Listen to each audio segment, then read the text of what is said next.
మొదటి నమస్కారం. నమస్తే సార్.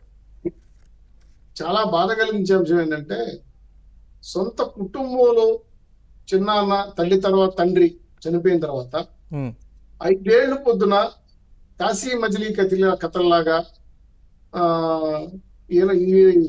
డైలీ సీరియల్స్ లాగా, ఉమ్, క్రైమ్ సీరియల్స్ లాగా ఈ కేసు అనేక యూటర్న్లు, వైటర్న్లు, జట్టర్న్లు తిరుగుతూ ఉమ్, ఎవరైతే ప్రధాన నిందితులుగా భావిస్తున్న దస్తగిరి, అలాగే అవినాష్ రెడ్డి గారు, భాస్కర్ రెడ్డి గారు, శివశంకర్ రెడ్డి గారు, ఇలాంటి వాళ్ళందరూ కూడా ఒక వ్యక్తి దస్తగిరి అప్రూవల్ గా మారిన, ఇంకో వ్యక్తి యాక్చువల్ చనిపోయారు అన్నారు. ఉమ్, వీళ్ళందరి వాంగ్మూలం నమోదు చేసిన సిబిఐ కానీ, ఉమ్, ఆ రోజు తెలుగుదేశం పార్టీ ఈ చనిపోవడానికి కారణం అని చెప్పి, అవును. దాన్ని చంపి గొడ్డలు పెట్టని చెప్పి, నారావారి రచయితలు అని చెప్పి తప్పుడు కథనాలు రాసిన సాక్షి పేపర్లో, ఆ తర్వాత ఉదయాన్నే 10 గంటలకు విజయసాయి రెడ్డి గారు వచ్చి గుండెపోటని, ఉమ్, ఆ తర్వాత 10 నెలలకు వచ్చి జగన్మోహన్ రెడ్డి గారు వచ్చి లేదు నా మరి రక్తం కప్పుకొని చచ్చిపోయాడని ఒక ఆయన అంటే ఇన్ని మలుపులు తిరిగిన ఈ యొక్క స్టోరీ చూస్తుంటే ఉమ్, నిజంగా పెద్ద కాశీ మజిలీ కథలేస్తారు. ఎందుకంటే వినడానికి మనుషులుంటే చెప్పేవాడు లోకువా, చెప్పేవాడికి వినేవాడు లోకువా అర్థం కావట్లేదు.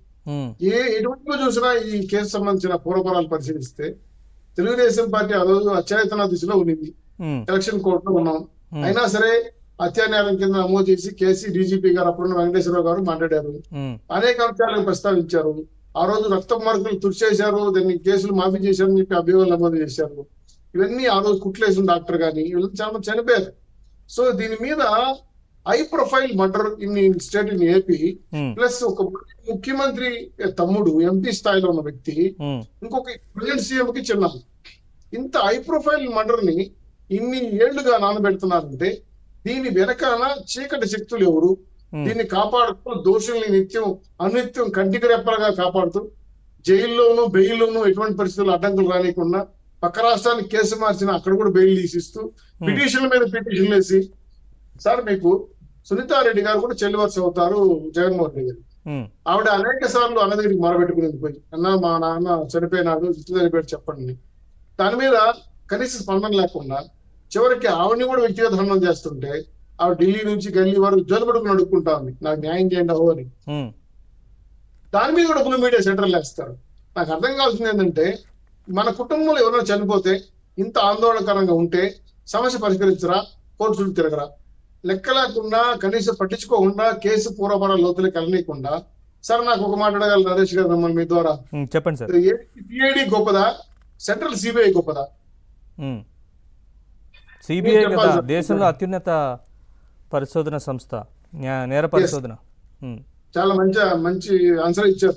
ఉమ్, అయితే మాజీ ముఖ్యమంత్రి, ప్రతిపక్ష నాయకుడు, ఎమ్మెల్యే, ఆయన్ని నైట్ ఎటువంటి నోటీసులు లేకుండా అరెస్ట్ చేసి దారి మార్గాన తీసుకెళ్లారు. ఉమ్, మరి ఇంతకన్నా దేశంలో పవర్ఫుల్ అయిన సిబిఐ అధికారుల్ని కడప రానియడం లేదు, కర్నూలు పెద్ద యుద్ధం చేశారు, ఎస్పీ వార్నింగ్లు ఇచ్చాడు, పోలీసులు సహకరించలేదు. అంటే ఏంటి నాకు అర్థం కాలేదు. వ్యవస్థలను ఎవరు మేనేజ్ చేస్తున్నారు? కోర్టులు ఎంత అన్ఈజీగా వచ్చేస్తున్నాయి బెయిల్స్. అవును. మొన్న అరెస్ట్ చేస్తారు, అది అరెస్ట్ చేయకపోతే గుండె నొప్పి అంటారు, హాస్పిటల్ జాయిన్ అవుతారు, హాస్పిటల్కి పోలీసులు కానీ సిబిఐలు ఎంటర్ కానీ కూడా అడ్డుపడతారు. అంటే వ్యవస్థల్ని మేనేజ్ చేయడమే కాకుండా దోషుల్ని కాపాడడంలో మీకు ఉన్నటువంటి సిన్సియారిటీ నిజంగా టేకప్. ఎందుకు విమానాలు వచ్చిందంటే, సొంత చిన్నాన్ని చంపేసి పలానోళ్ళు వ్యక్తులు చెప్తుంటే కూడా గతంలో సిబిఐ అధికారుల మీద రెక్కీ చేశారు, మీరు కడప నుంచి వెళ్ళిపోండి, ఆఫీస్ ఖాళీ చేయండి. ఉమ్, ఇది ఫస్ట్ టైం నేను ఇండియా చూస్తున్నా. సిబిఐ అధికారులు అంటే ఎవరైనా భయపడతారు, వాళ్ళే భయపడించిన ఘనత మా రాష్ట్ర ముఖ్యమంత్రి గారికి ఉంది. ఉమ్, ఇంత పెద్ద ఎత్తున రాష్ట్రంలో ఈ మర్డర్ జరిగినప్పుడు, సార్ గల్లీ నుంచి ఢిల్లీ వరకు వివేకానంద రెడ్డి గారిని చంపిందో ఎవరనేది టీఎంగెట్ లో వెళ్ళి పిన్న కుర్రోని అడిగితే చెప్తారు, ఉమ్, కానీ బహిరంగ రహస్యం. కానీ ఏమంటారు, కేసు కోర్టులో ఉంది, అది నడుస్తా ఉంది, బెయిల్ వచ్చింది, ఇన్ఛార్జ్ చెప్తాను సార్. 60 విభాగాలు అంటారు ఎంక్వైరీ కేసు చెప్తున్నాను. జస్టిస్ కన్నా గారు కానీ మన ఇంకో జస్టిస్ గారికి మాట్లాడుతుంటే ఇవన్నీ సాఫ్ట్వేర్ కాపీ తీసుకొచ్చి ఇవ్వండి, మేము చదవాలి చూడాలి అని అంటుంటే, కేసు డైరీ 60 భాగాలుగా ఉందని అంటున్నారు.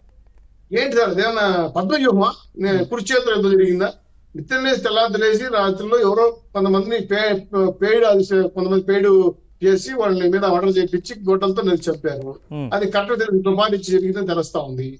ఖచ్చితంగా కంపల్సరీ మర్డర్ అందరూ చెప్తారు. ఎవరు చేసిందో సిబిఐ నమోదు చేసి పేర్లతో సహా చెప్పింది. వాళ్ళలో ఒక అధికారికి ప్రమోషన్ కూడా ఇచ్చేశారు. ఒక సాక్షి చనిపోయాడు, ఒక అతను దస్తగిరి అనే వ్యక్తిని అప్రూవల్ గా మార్చారు. అతన్ని భయపడిస్తున్నారు, డబ్బులు ఎంత చూపించారు, భార్యను బెదిరించారు, నిన్ను జైల్లో పెడతానని చెప్పి జైల్లో పెట్టి అక్రమంగా జైల్లో పెట్టారు, బందోబస్తు ఇవ్వకుండా అతని భయభ్రాంతులు